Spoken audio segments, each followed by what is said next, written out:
All right, guys, welcome back. Part 2 video. Me and Mike enjoyed Peter Luger's, Peter Luger's, the OG. Not OG, but that was in Brooklyn. And we had a great meal. Mike, thank you for dinner. But this video is all about the Alpha Hoarder, right? Why are you called Alpha Hoarder? We're not gonna go through every single card. I know there's a lot here for Mike to go through. If you want to go to his channel, the link will be below on all these Alpha cards he acquired. And this is just the artifacts, but these are nearly 1,400 Alpha cards. These are all lands, by the way. Is this the most lands you ever got? I really don't have much of a position on lands, so this will catch me up a bit. Yes. I missed that boat. This is a lot more efficient, right? You don't have to open a bunch of packages. Yep. This is all one box or two boxes. Here we go. All right, guys. I hope you guys enjoy the video. We're gonna ask Mike about why he's doing Alpha Hoarders, his passion, and how we kind of met. And I hope you guys enjoy the video. Thanks, Mike, for doing this. Sure. Vintage Magic. Game, collect, invest. For more information about our consulting and professional services, visit vintagemagic.com.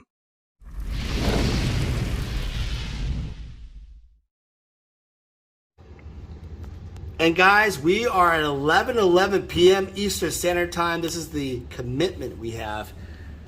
Here we go. The interview you've been waiting for. Alpha Hoarders. Why are we doing this? Let's figure it out. So Mike, you and I have been together, friends for several years now, right? Yeah. Was it 2019, I think? Yeah, something like that. You and helped my father sell his collection. Your father was selling his collection, which you told me something interesting. You told me I wanted to buy it, or what happened? Yeah, I mean, when he first wanted to sell it, I just wanted to help him sort of complete the arc he had set out on so many years ago. But as you got involved and we started getting numbers, I realized I actually really didn't want to see that collection leave the family. I would have loved to pick it up.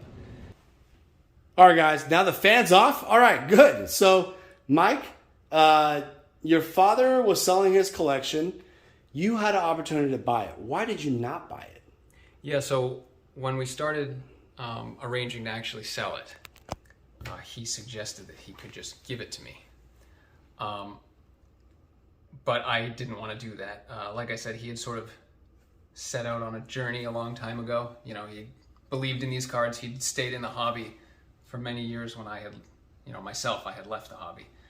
And so I didn't want to see that sort of land without him realizing what he'd earned. So I offered to pay him for it, but he wouldn't take any money from me. And so... That's a good dad. Yeah, I mean, he definitely would have just given it to me. Yeah.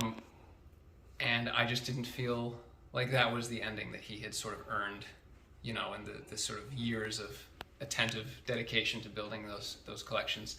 You can find the video here on Dan's channel from a couple years back.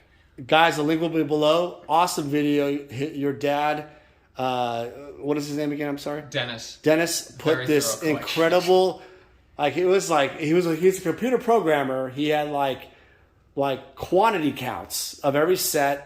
It was like a programming... complete set from Unlimited until whatever year he had stopped, 2010 or something. And then most of an Alpha and most of a Beta set, minus the big hits. Right. But very nice condition cards, that he picked up years ago. It was really something. Lots of foils, lots of vintage foils. And, I was collecting at the time. I was into it. But, when it didn't feel like a good match for me to take it from him for free, and then I watched it go, that lit a fire in me that has not yet gone out. And this is the way I'm... What is the fire? Like, what was it? The fact that your father's collection's gone, or you needed to... Well, I mean... Yeah. I mean, I love the cards. It had been an important part of my young life. I came to the hobby in 5th grade, and I was with it for a while until I went to college, pretty much. So it was an important part of my childhood. And so the cards had meaning to me, and I had sort of rediscovered that in the years before my father selling his collection. but I wasn't so deep into it, certainly into the really old stuff. I was mostly doing unlimited and things like that at the time. And it wasn't until his cards were on my kitchen table. I mean, you remember he had it all laid out. Having the cards right in front of me, I don't know, it just reignited the nostalgia, I guess. It had always been there, sort of latent, and I'd been seeking specific cards, but seeing them all in that collection form and seeing what had gone into putting that together, it just did something. I don't know exactly what. Now, when I first met you, remember you didn't even know the rules of certain formats. I still don't. You were in love with creating decks and stuff like that. Why?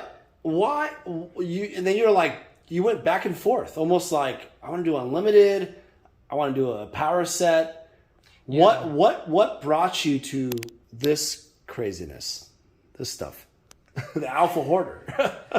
Yeah, well, the channel name is a bit ironic because I fully acknowledge that what I'm doing is probably over the line of hoarding versus investing and collecting. And that's fine. I try to acknowledge it. I try to put the badge out there just to own it.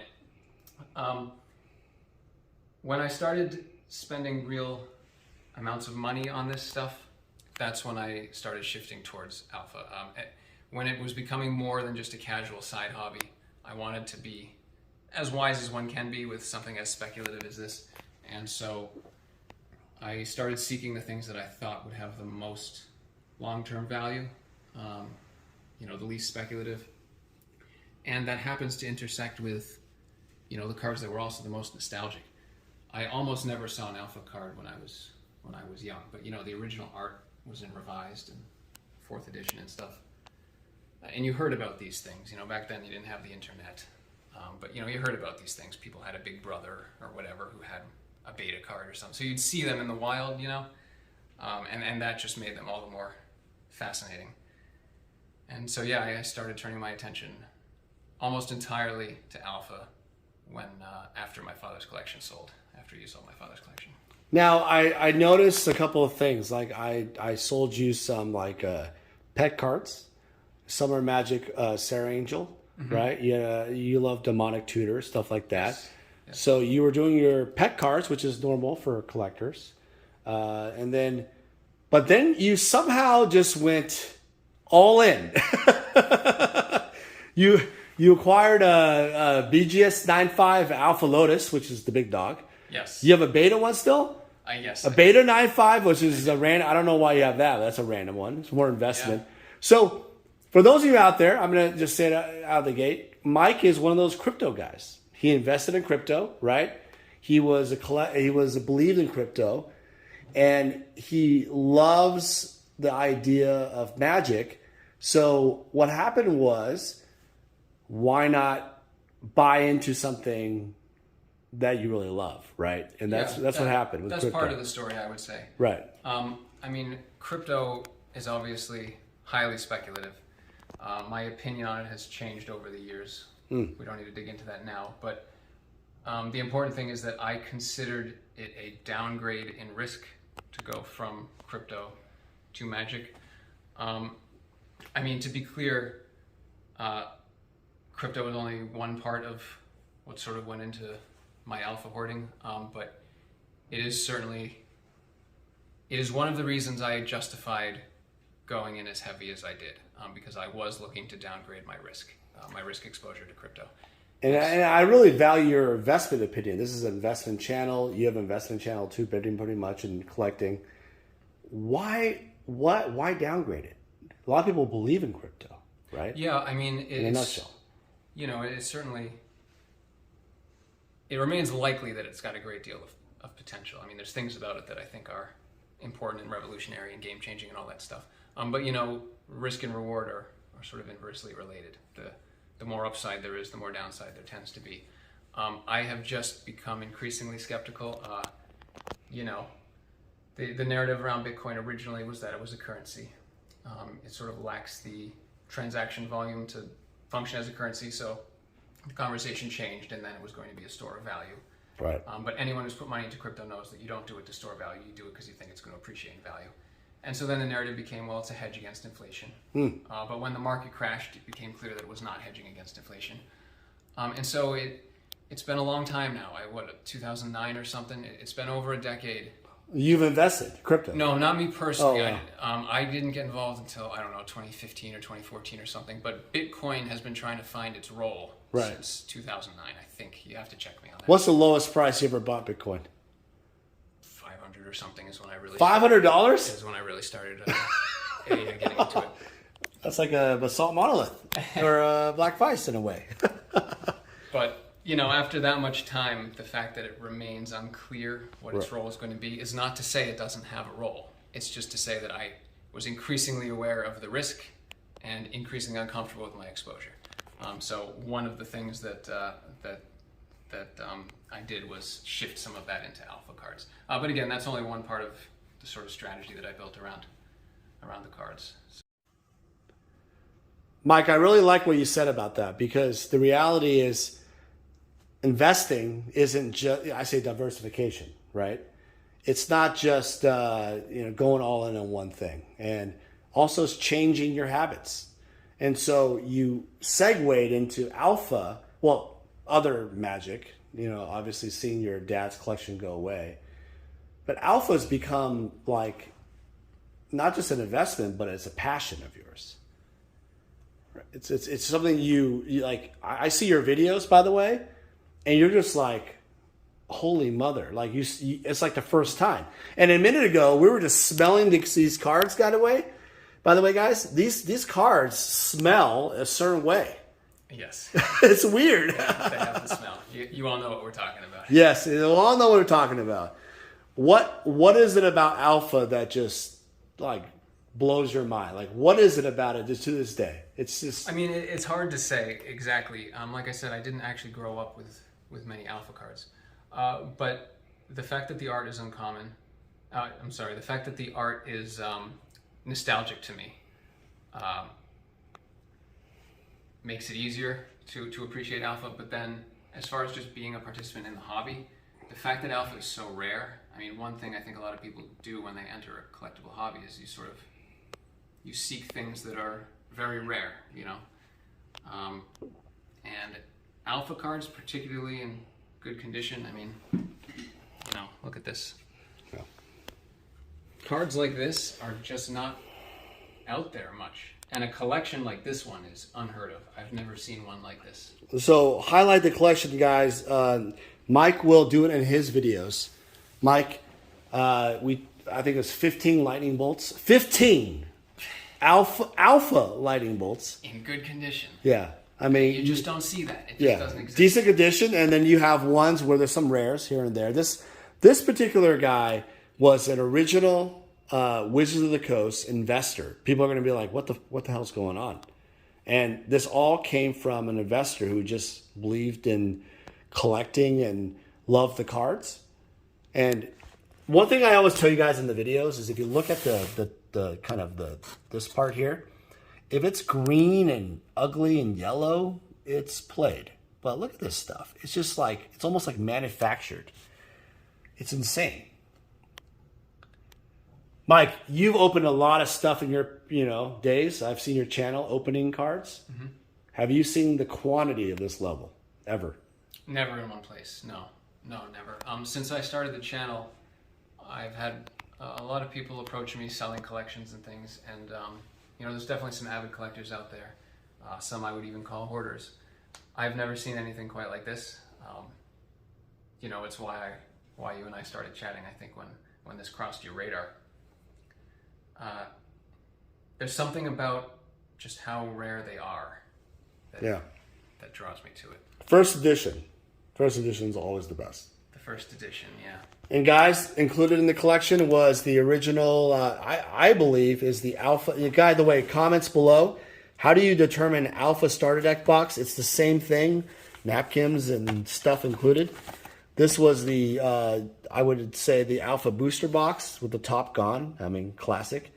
This is something else we might talk about a little bit. It's an Alpha starter deck, no serial number, with Mike's favorite card. Guess, everybody? They're all going to guess jump, but it's actually not jump. Although I think I saw a jump in there, did I? Oh, those launches, there was like 10. I think 12. I saw it. It's like a lot. No, people don't know this about me, but I'm actually a Raging River fanatic. That's the reason why Raging River is so expensive. I have 2% of the print run. How much is that? It's like 20 cards. Oh my God, guys! Everybody start sell Mike all of your Raging Rivers. All right, guys, we're gonna wrap it up. We got a long night. We had a great dinner. Mike, the only question I have left for you is this. Okay, this is good. When it's all said and done, you have 3 children yourself. I have 2 children myself. What the hell are you going to do with this crap when it's all... What are you going to do with it? Are you going to burn it? Are you going to donate it? I have a fireplace, so if we need kindling, Okay. it should burn. What are we doing? Like, what? I mean, you're hoarding, you're investing, but are you going to teach your kids? What's the whole purpose of it? I do hope to bring my kids into the hobby when they're old enough. They're too young right now, you know. They see the cards come and go, but it doesn't mean anything to them. When they're a little older, I would love to teach them how to play, show them some of the old artwork, see if it tickles their fancy, you know. And if it doesn't? If it doesn't, I don't know. I mean, I have some vague plans with... I do have some exit strategies planned, but I don't have any plans to liquidate the entire collection. I would probably just keep it. How about legacy? You think about passing it down? Yeah, that's what I mean. Right. You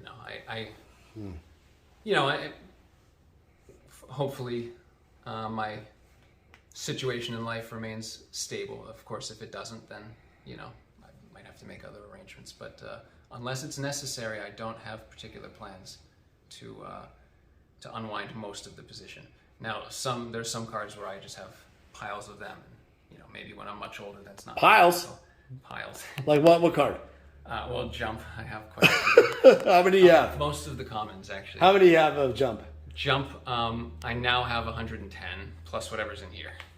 Double digits probably on that one. Wow, that's a lot. So I have a lot of jumps, but most of the commons. I mean, one thing that I love are the really nice commons. So I've got just piles of those.